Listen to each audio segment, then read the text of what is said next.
For those who grow flowers and vegetables and want to avoid using pesticides, you can try making your own insect-repelling enzyme. Spray it on your vegetables once a week. It helps prevent pests and diseases, and can also be used as a foliar fertilizer, providing extra nutrients to your plants. Start by putting molasses into the container. Let it dissolve. Molasses acts as a carbon source, essentially food for microbes. It provides energy for microbial growth and reproduction. If you want faster fermentation and better quality and results, add some effective microorganisms. Let it ferment naturally. Using it is much better than not using it at all. Add water and shake it a bit. Now, chop up the ingredients. The garlic here is leftover peelings I removed. Makes it easier to put into the bottle. If the bottle has a wide mouth, you don't need to peel them. Just crush and chop. Finely chopped is best. The finer, the better. Garlic contains allicin, which has a pungent smell.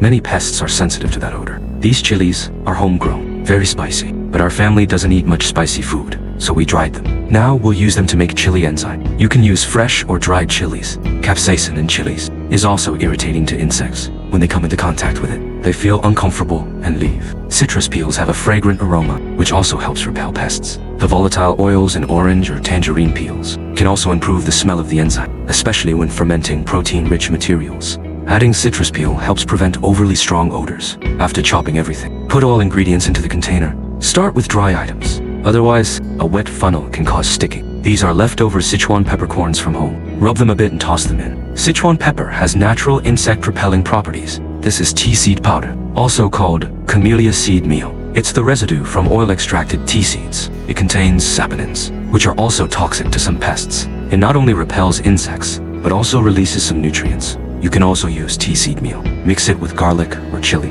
The more ingredients, the broader the pest prevention. Garlic is easier to pack after peeling. Before, unpeeled garlic would clog the funnel easily. Finally, add rice vinegar. No strict rules for the ingredient ratio. The basic enzyme ratio is 1 to 3:10. That's 1 part sugar, 3 parts total other materials, and 10 parts water. I added more powdered residue in this batch. Other ingredients can be more evenly balanced. Then fill the container to about 80% full. Don't fill it too much. It will produce gas during fermentation. You need to leave some space. That's it for preparation. Seal the lid. In the beginning, open the lid every 2 to 3 days to release gas. Open slowly to avoid spills. If you're worried about forgetting, don't screw the lid too tightly at first. Give it a shake. Then place it in a cool, ventilated spot to ferment, and you're done.